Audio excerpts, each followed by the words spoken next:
Welcome to Mama's Minerals Online. My name is Anne Marie, and today we're going to be talking about Quartz Dynamics. So we're going to start with a basic introduction to quartz. There are many different types of quartz, many different colors of quartz, but today we're going to be focusing on 3 different colors. The first would be a rose quartz, also known as a pink quartz. The second is a clear quartz, and the third is a smoky quartz.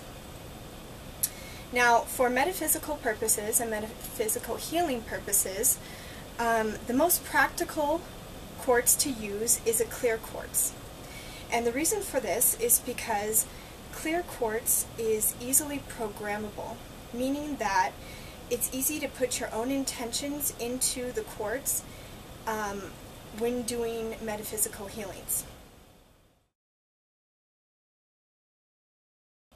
Quartz should always be cleansed prior to use.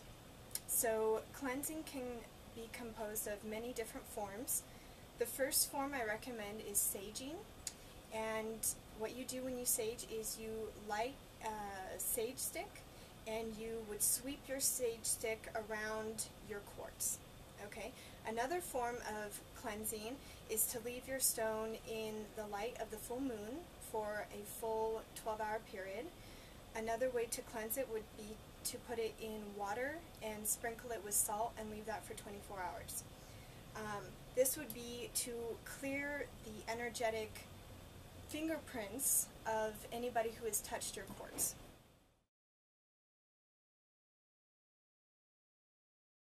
So now let's talk about different shapes that you can use during healing. The first shape, which is the most common shape of quartz, is called single terminated. Single terminated means that one side is flat, where it broke off from the original rock, and the top is pointed. Now, there are many different points that different metaphysical books suggest for different uses, but for our purposes today we're just going to call this a single terminated quartz. Okay? The second is what's called a double terminated quartz, where you see a point on both sides of the quartz. Okay.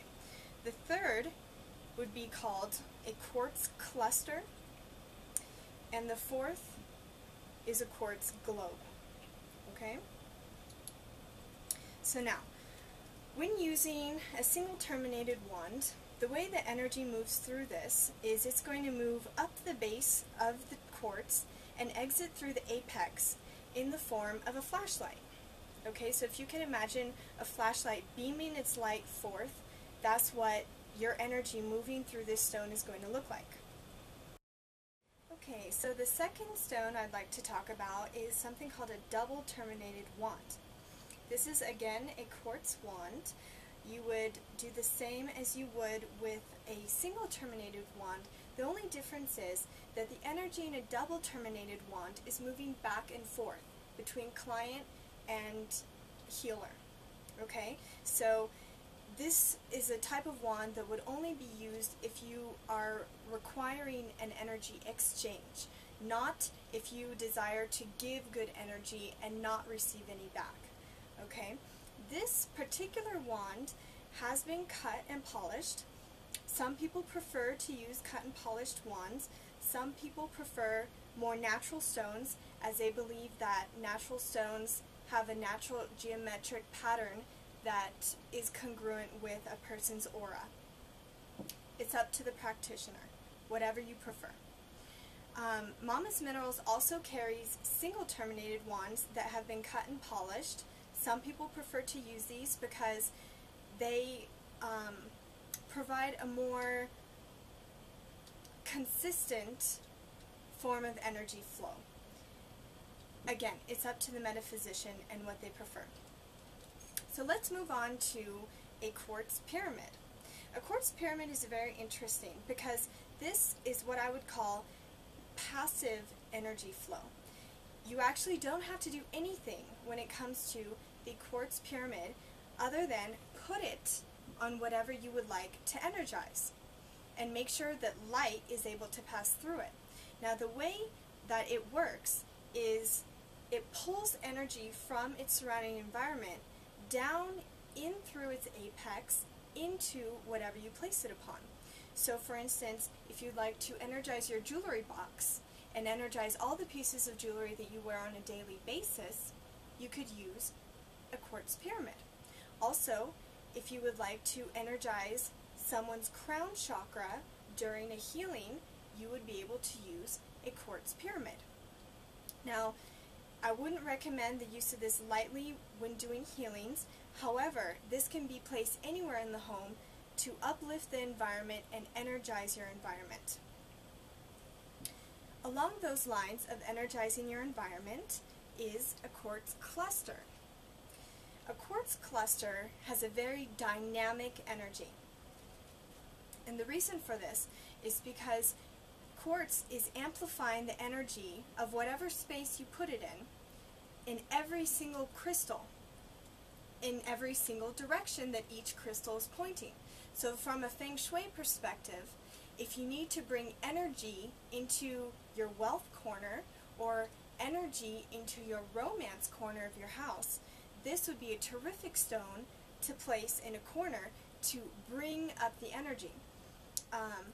Another great use for this type of stone is to put different stones of prosperity or love or grounding within your cluster and put it in an office space or put it in a communication space to bring to yourself what you desire. Because it is such a dynamic amplification, whatever stones you put in the middle of this is what you're going to also draw toward yourself. So that's what's great about a quartz cluster. Now let's move on to a quartz globe, also a quartz ball, a crystal ball. A crystal ball is also a static type of energy that can easily be charged and will maintain whatever you charge it with. So say you are desiring prosperity in your life. You would meditate with this stone and put your intention of prosperity into the stone, and it will sort of emanate that energy as long as it's needed. And then if you need to reprogram it with a different type of energy, you would just sage it and set your intention once more.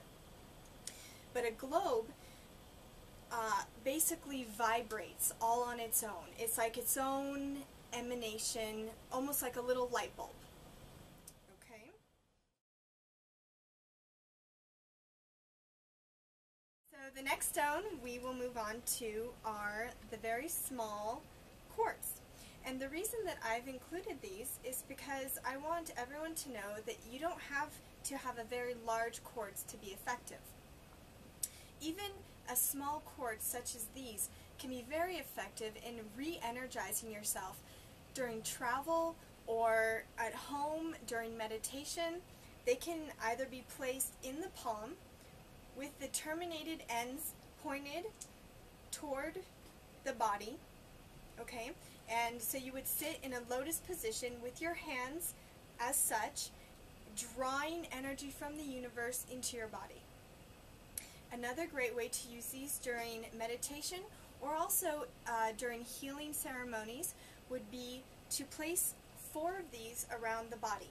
So you would put 2 on either side of the body, 1 above the body and 1 under the body, always with the apex pointed toward the body.